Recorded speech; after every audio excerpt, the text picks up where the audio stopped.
The thing about humans that unsettled most species in the Galactic Union wasn't their endurance, their pack-bonding tendencies, or even their bizarre tolerance for poison they called capsaicin. It was the smile. Officer Mara Cade had learned this the hard way during her first week aboard Nexus Station. She'd smiled at a Venthri diplomat, a gesture of friendliness, only to watch the crystalline being recoil in what their translator rendered as primal terror. The smile? She'd been informed by her supervisor. A patient Krell named Vorath displayed her predator teeth. To most species it was a threat display, a warning that death was imminent, so I just, "Don't smile?" Mara had asked, bewildered. "That would be advisable," Vorath had rumbled, his 4 eyes blinking in sequence. For 3 months, Mara had kept her expression neutral while patrolling the station's lower decks. She nodded, she gestured, she even managed a careful upward tilt of her lips that didn't show teeth. The other security officers seemed relieved. Then came her assignment to the Predator Retention Sector. The PRS housed juvenile, members of carnivorous species whose parents worked on the station, essentially, a daycare for the galaxy's most dangerous children. The Thaxi cubs were the worst of the lot. Apex predators from a high-gravity death world, with razor-sharp claws, triple-jointed limbs, and a pack hierarchy that would make Earth's wolves seem like kindergartners. They respect strength, Vorath warned her. Show no fear, no weakness. And for the love of the void, Officer Cade, no smiling. Mara entered the retention sector on a Tuesday morning, station time. 12 Thaxi cubs, each about the size of a lynx, turned their 6-eyed gazes toward her. Their mottled gray fur bristled and low growls rumbled through their throats. She'd dealt with worse. Detroit had street gangs. "Morning, everyone," she said calmly, settling into the observer's chair by the viewing window.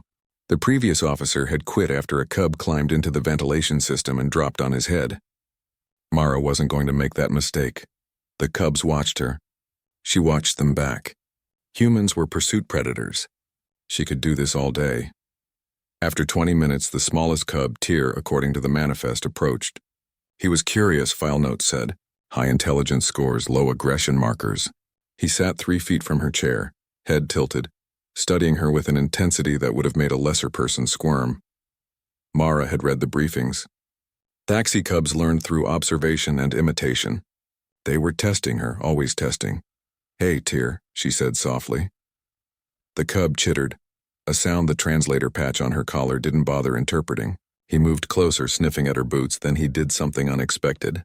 He sat back on his haunches and mimicked her posture, back straight, hands paws resting on his knees, head level. It was almost comical. Mara felt the smile coming before she could stop it. It wasn't a threatening smile. It was the smile she'd given her niece when she learned to tie her shoes, the smile she'd shared with her old partner when they'd finally cracked a case. It was pure, genuine delight. She showed her teeth. Tyr's eyes went wide, all 6 of them. He froze, and for a heartbeat Mara thought she'd made a terrible mistake. Then the cub's mouth opened, lips pulling back to reveal 2 rows of crystalline fangs, and he tried to smile back. It was grotesque. It was horrifying. It looked like he was about to tear her throat out. It was also the most endearing thing she'd ever seen. "Good try. Buddy," Mara laughed, and the sound made Tyr's ears perk up. Within minutes, all 12 cubs surrounded her. They were all trying to smile. Some managed it better than others. One cub named Kirsch looked like he was sneezing, while another Vess simply opened her mouth and stood there confused. But they were trying, mimicking this strange human behavior with the earnest determination of children everywhere. Mara couldn't stop smiling. And they kept trying to copy her.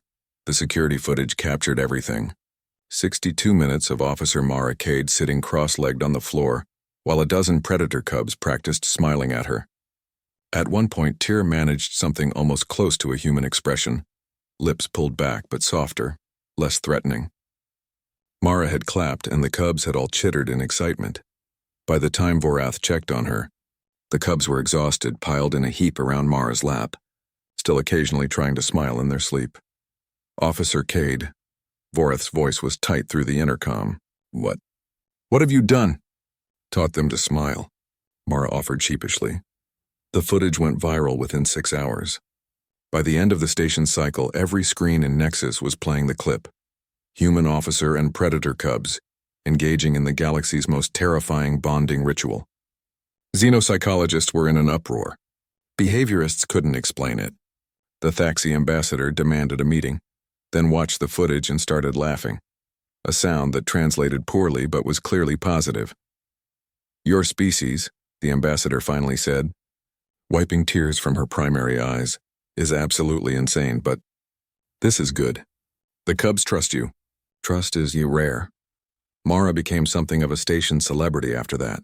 Other species started experimenting with smiling, though most gave up quickly. It simply didn't work for non-primate facial structures. But in the predator retention sector, something changed. The Thaxi cubs, when greeted by their parents at shift's end, would pull back their lips in those strange, unsettling almost smiles. And their parents understood. It meant I had a good day. I learned something new. I'm happy, all because a human couldn't help being herself. 3 months later, Mara received a commendation from the Galactic Union. The citation read, "For advancing interspecies relations through unprecedented cultural exchange." Vorith handed her the plaque with all 4 eyes squinting, and what she'd learned was Krell amusement. "You turned the most dangerous predator cubs in the sector into, what did you call them?" Mara grinned, teeth fully visible. "Good boys and girls." From across the room, Tyr, now significantly larger, pulled back his lips and smiled at her. It still looked like a threat display. But Mara understood. And that made all the difference.